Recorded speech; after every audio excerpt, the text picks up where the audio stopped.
घनघोर बरसात में सुजीत अपनी पुरानी बैलगाड़ी लेकर मेले से लौट रहा था।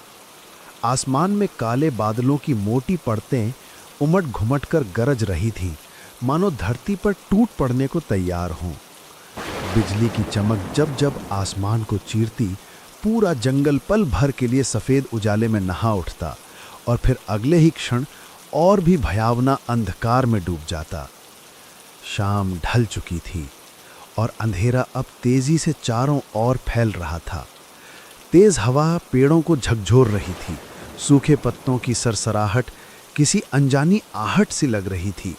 हे भोलेनाथ, कैसी घनघोर बरसात बरसा दी है। घर पहुंचना भी दुश्वार हो गया है। अरे ये कीचड़ भी ना। बस अब हिम्मत रखो रे बैलों, थोड़ा और, अभी हमें गांव पहुंचना है। काश मैं मेले में इतनी देर तक नहीं रुकता। अरे चलो रे, थोड़ा और जोर लगाओ, ये कीचड़ भी बस नहीं छोड़ता। हे बाप रे, ये बिजली तो सिर पर ही गिरी लगती है। मेले की वो भीड़ अब किसी सपने जैसी लग रही है। यहाँ तो बस डर ही डर है। ये कैसी रात है, बारिश रुकने का नाम ही नहीं ले रही। अरे भोलेनाथ, कहीं ये वही रास्ता तो नहीं जहाँ की कहानियाँ लोग सुनाते हैं। दिल धक धक कर रहा है मेरा। काश अब जल्दी कोई आसरा मिल जाए। बारिश अब और भी तेज होती जा रही थी। बूंदें इतनी वेग से गिर रही थीं कि चेहरे पर पड़ते ही हल्की सी चोट का एहसास होता था। आसमान में बिजली बार बार चमक रही थी और बादलों की गड़गड़ाहट से धरती जैसे कांप उठती थी। चारों ओर सन्नाटा पसरा हुआ था। ना कोई इंसान, ना कोई आवाज, बस बारिश की लगातार ध्वनि और दूर कहीं से आती जंगली जानवरों की डरावनी आवाजें। सुजीत का दिल जोर जोर से धड़कने लगा। उसने इस रास्ते के बारे में कई डरावनी कहानियां सुनी थीं। तभी अचानक उसे दूर कहीं से मंदिर की घंटी की आवाज सुनाई दी। अजीब बात ये थी कि वो आवाज बारिश के शोर के बीच भी साफ और गूंजती हुई सुनाई दे रही थी। सुजीत ने ध्यान से सुना। हाँ, ये निश्चित ही किसी मंदिर की घंटी थी। अरे ये आवाज, ये तो मंदिर की घंटी जैसी लग रही है। हाँ बिल्कुल, पर इतनी तेज बारिश में कौन बजा रहा होगा इसे? सुजीत ने बैलों को उस आवाज की दिशा में मोड़ दिया।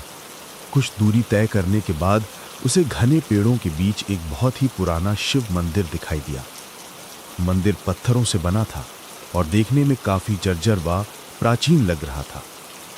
पर अजीब बात यह थी कि उसके भीतर से हल्की सी रोशनी झिलमिला रही थी।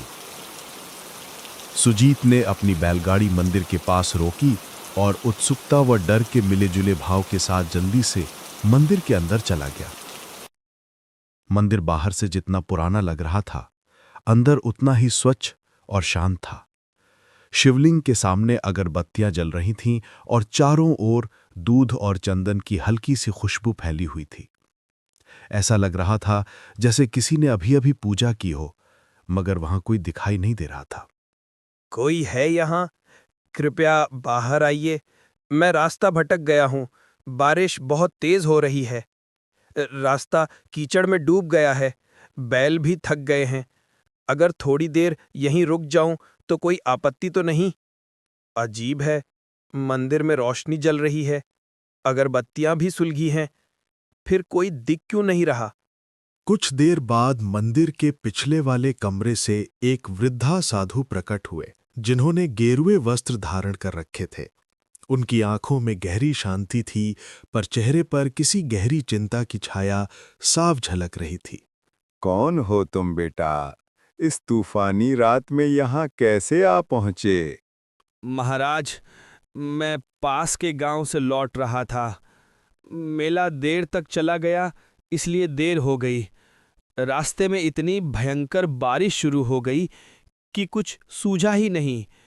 तभी मंदिर की घंटी की आवाज सुनी और यहाँ चला आया। वे कुछ क्षणों तक सुजीत को निहारते रहे, मौन और स्थिर। फिर धीरे धीरे शांत स्वर में बोले, इस समय जंगल में रुकना उचित नहीं है। ये जगह दिन में भले शांत लगे, पर रात में इसका रूप बदल जाता है। हर आवाज का यहाँ कोई ना कोई अर्थ होता है और हर सन्नाटे में कोई छिपा हुआ स्वर। बेटा, अगर तुमने बाहर की घंटी सुनी है तो जान लो, वो हर किसी को नहीं बुलाती। मगर महाराज, आप कह रहे हैं कि वो घंटी हर किसी को नहीं बुलाती, इसका क्या मतलब है? साधु ने एक गहरी सांस ली। उनकी आंखों की शांति अब गंभीरता में बदल गई। कुछ पल तक वे मौन रहकर सुजीत को ध्यान से देखते रहे, मानो उसके भीतर कुछ खोज रहे हों। फिर धीरे से बोले, बेटा, आज की रात यहीं मंदिर में रुक जाना। बाहर तूफान अभी थमने वाला नहीं है। मगर मेरी बात ध्यान से सुन। आधी रात के बाद अगर कोई आवाज सुनाई दे, चाहे कोई पुकारे, रोए या तुम्हारा नाम ले, किसी भी हालत में इस मंदिर की सीमा के बाहर मत जाना। याद रखना, हर आवाज इंसान की नहीं होती। सुजीत को साधु की बात कुछ अजीब जरूर लगी, पर उनके चेहरे पर झलकती गंभीरता देखकर साफ महसूस हो रहा था कि वे मजाक नहीं कर रहे थे। जी महाराज, मैं आपकी बात का ध्यान रखूंगा। चाहे कैसी भी आवाज क्यों न सुनाई दे, मैं मंदिर के बाहर कदम नहीं रखूंगा। उसने मन ही मन सोचा कि शायद रात में यहां जंगली जानवर आ जाते होंगे, इसलिए साधु महाराज उसे डराकर सावधान करना चाह रहे हैं। साधु ने उसे पास के एक कोने में बैठने के लिए कहा। फिर वे अंदर चले गए और थोड़ी देर में एक थाली में कुछ ताजे फल लेकर लौटे। लो बेटा, ये कुछ ताजे फल खा लो। रास्ता लंबा था, शरीर को आराम और भोजन दोनों की जरूरत है। बाहर तूफान है, इसलिए आज यहीं ठहर जाओ। भगवान शिव की शरण में हो, चिंता मत करो, सब ठीक रहेगा। सुजीत ने शांति से फल खाए और पानी पिया। साधु महाराज ने उसे एक पुरानी चटाई और कंबल दिया ताकि वो आराम कर सके। सुजीत ने श्रद्धा से भगवान शिव को प्रणाम किया और मंदिर के कोने में जाकर लेट गया। थकान के मारे उसकी आंखें धीरे धीरे बंद होने लगी। बाहर रात अब और गहरी हो चली थी।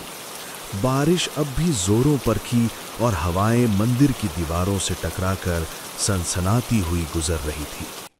सुजीत नींद में जाने ही वाला था कि अचानक उसे एक अजीब सी आवाज सुनाई दी। पहले तो वो बहुत धीमी थी, पर कुछ ही पलों में वो आवाज धीरे धीरे तेज होती चली गई। सुजीत बेटा, बाहर आ जा। देख, मैं यहाँ हूँ। डर मत, मैं तेरी माँ हूँ। तू इतनी देर से लौटा नहीं, मैं तुझे ढूंढती ढूंढती यहाँ तक आ गई। बेटा, बस एक बार बाहर आ जा। देख, तेरी माँ तुझे बुला रही है। मेरे पास आ जा सुजीत। तू मुझे पहचानता है ना? मेरी आवाज़ सुन बेटा, मैं तुझसे मिलने आई हूँ।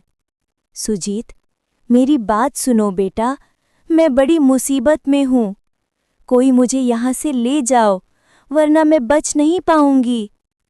तू तो मेरा साहसी बेटा है ना? बस एक बार बाहर आ जा, मुझे तेरी ज़रूरत है। देख, मैं यहीं तेरे मंदिर के बाहर खड़ी हूँ, ठंडी बारिश में भीग रही हूँ।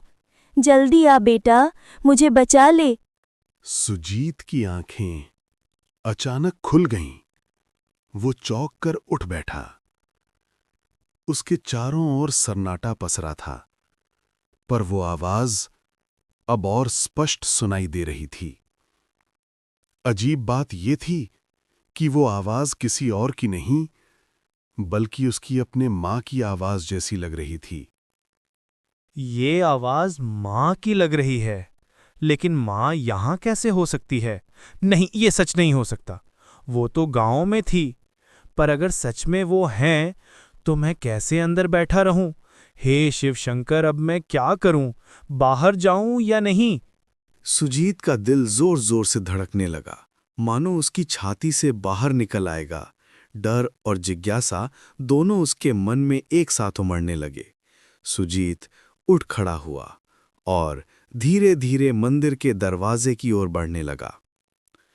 उसका हाथ दरवाजे की ओर बढ़ रहा था, जबकि मन भीतर से कह रहा था, शायद बाहर अगर माँ है और अगर सच में उन्हें एक मदद चाहिए तो मैं कैसे न जाऊं। तभी अचानक किसी ने उसका हाथ कसकर पकड़ लिया। सुजीत सिहर उठा, पीछे मुड़ा तो देखा साधु महाराज उसके पीछे खड़े थे। उनकी आंखों में गहरी गंभीरता और एक अनकहा डर झलक रहा था। रुको बेटा, एक कदम भी बाहर मत रखना। मैंने तुम्हें पहले ही चेतावनी दी थी। जो आवाजें बाहर से आती हैं, वे इंसान की नहीं होती, चाहे वो तेरी माँ की ही क्यों ना लगें। महाराज, पर वो तो सच में मेरी माँ की आवाज थी। वही पुकार रही थी मुझे, कह रही थी कि वो मुसीबत में है। अगर सच में वो हैं, तो मैं उन्हें ऐसे कैसे छोड़ दूं? वो तेरी नहीं है। ये छाया तुम्हारे मन को पढ़ लेती है बेटा। ये उसी की आवाज निकालती है जिसके लिए तेरे दिल में सबसे गहरा प्रेम हो। ये जानती है कि तेरे मन में अपनी माँ के लिए कितना स्नेह है, इसलिए उसी का रूप धारण करके तुझे बुला रही है। कई यात्री इसके इस छल में फंस चुके हैं और फिर कभी लौटे नहीं। सुजीत बेटा, तो मुझे क्यों नहीं सुन रहा? सिसकियों की आवाज हवा में घुलती है। मैं बहुत दर्द में हूँ। तेरी माँ हूँ मैं। देख, मैं यहीं बाहर हूँ, बारिश में भीग रही हूँ। रोने की धीमी टूटी हुई आवाज सुनाई देती है। मुझे अकेला मत छोड़ बेटा, बस एक बार बाहर आ जा। अगर तू नहीं आया तो मैं बच नहीं पाऊंगी। साधु महाराज, छोड़ दीजिए मुझे। वो मेरी माँ है, उनकी आवाज मैं पहचानता हूँ। आप समझ नहीं रहे, वो मुसीबत में हैं। मुझे उनकी मदद करनी ही होगी। कृपया जाने दीजिए, मैं उन्हें ऐसे नहीं छोड़ सकता। वो मुझे पुकार रही हैं। याद रखना, अगर तू बाहर गया तो तेरा नाम भी उनमें शामिल हो जाएगा। साधु ने झटके से सुजीत को वापस अंदर खींच लिया और जमीन पर बिठा दिया। फिर वे सीधे शिवलिंग के सामने जाकर पद्मासन में बैठ गए और ऊंचे स्वर में मंत्र जपने लगे। ओम नमः शिवाय, ओम त्र्यंबकम यजामहे सुगंधिम पुष्टिवर्धनम, ओम नमः काल भैरवाय, ओम हूजु सहरुद्राय नमः, हर हर महादेव, रक्षामि रक्षामि महाकाल देव। पंडित, तुम कितना भी मंत्र जप कर लो, मुझे नहीं रोक पाओगे। मैं फिर आऊंगी, बार बार आऊंगी। जब जब कोई इस मंदिर में कदम रखेगा, मैं उसे पुकारूंगी। तुम मुझे बांध नहीं सकते। मेरी छाया हर दिशा में फैली है, हर हवा में मेरा नाम गूंजता है। ओम नमः शिवाय। उनके मंत्रों की गूंज पूरे मंदिर में फैल रही। ओम नमः काल भैरवाय। धीरे धीरे बाहर की आवाज बढ़ने लगी, हर हर, मगर पूरी तरह से थमी नहीं। रक्षामि रक्षामि। साधु ने मंत्र जाप जारी रखा। उनके माथे पर पसीने की बूंदें चमकने लगी थीं और पूरा मंदिर एक अजीब रहस्यमयी ऊर्जा से भर गया। सुजीत डर के मारे कांप रहा था। उसका दिल तेजी से धड़क रहा था। अब डर मत करना बेटा, वो शक्ति अब लौट गई है। इस मंदिर की रक्षा स्वयं भोलेनाथ करते हैं। तुम अब निश्चिंत होकर सो जाओ, मैं यहीं बैठा रहूंगा। कुछ देर बाद बाहर की सारी आवाजें एकदम थम गई। अब बस बारिश की लगातार गिरती बूंदों की आवाज रह गई थी। सुजीत कांपते हुए वापस अपनी चटाई पर लेट गया, मगर उसकी आंखों में नींद कहाँ थी। वो पूरी रात जागता रहा। जब सुबह की पहली किरण मंदिर के अंदर पहुंची तो सुजीत धीरे धीरे उठा और बाहर निकल आया। बारिश अब थम चुकी थी, लेकिन मंदिर के चारों ओर जमीन पर अजीब से पैरों के निशान बने हुए थे, जैसे कोई अनजानी चीज रात भर मंदिर के इर्द गिर्द घूमती रही हो। तभी साधु महाराज अपनी कुटिया से बाहर आए। उन्होंने चारों ओर देखा और गहरी सांस ली, मानो किसी लंबे संघर्ष के बाद राहत मिली हो। देख रहे हो बेटा, ये निशान, ये उसी छाया के हैं जो पूरी रात मंदिर के चारों ओर मंडराती रही। वो कोशिश कर रही थी कि तुम्हें बाहर खींच ले जाए, तुम्हारे मन के प्रेम का इस्तेमाल करके तुम्हें अपने जाल में फंसाए। पर भगवान शिव की कृपा से वो इस मंदिर की सीमा पार नहीं कर सकी। ये रेखाएं उसकी असफलता की निशानी है। वो अब भी मुक्ति नहीं पा सकी, इसलिए हर तूफानी रात में लौटती है किसी नए मन को बहकाने। महाराज, ये छाया आखिर कौन है? क्यों हर रात यहाँ आती है और क्यों मुझे अपनी माँ की आवाज में बुला रही थी? इसका क्या रहस्य है? इसकी पिछली कहानी क्या है? बेटा, ये छाया कोई साधारण आत्मा नहीं है। कभी ये भी एक इंसान थी, एक औरत जो अपने पति की मौत के बाद पागलपन की हद तक टूट गई थी। कहा जाता है कि वो अपने दुख में इतनी डूब गई कि उसे जीते जी शांति नहीं मिली। एक तूफानी रात में उसने इसी जंगल में अपनी जान दे दी। तभी से उसकी आत्मा इस जगह से बंध गई। वो अब भी अपने अकेलेपन और दर्द से मुक्त नहीं हो पाई है। वो अपने दर्द में सबको शामिल कर लेना चाहती है। वो जानती है कि इंसान का सबसे बड़ा प्रेम किससे होता है? अपनेपन से, अपनी माँ से, अपने बच्चों से। इसीलिए वो उसी आवाज में पुकारती है ताकि जो सुन ले वो खुद को रोक ना सके। कई यात्री उस केस छलावे में फंस चुके हैं और फिर कभी लौटे नहीं। वही सब उसकी छाया में समा गए, उसी के दुख का हिस्सा बन गए। बेटा, अगर मैं तुम्हें रोका ना होता तो सुबह तक यहां तुम्हारे पैरों के भी निशान नहीं मिलते और तुम्हारे बैल वहीं के वहीं खड़े रह जाते। सुजीत के रोंगटे खड़े हो गए। सुजीत ने कांपते हाथों से साधु के चरण छुए। साधु महाराज, अगर आप मुझे नहीं रोकते तो पता नहीं मेरा क्या होता। साधु महाराज, आपने मेरी जान बचाई है। अगर आप ना होते तो आज मैं जिंदा नहीं होता। मैं आपका आजीवन ऋणी रहूंगा, इसे मैं कभी नहीं भूलूंगा। बेटा, मुझे नहीं, भगवान शिव को कहना।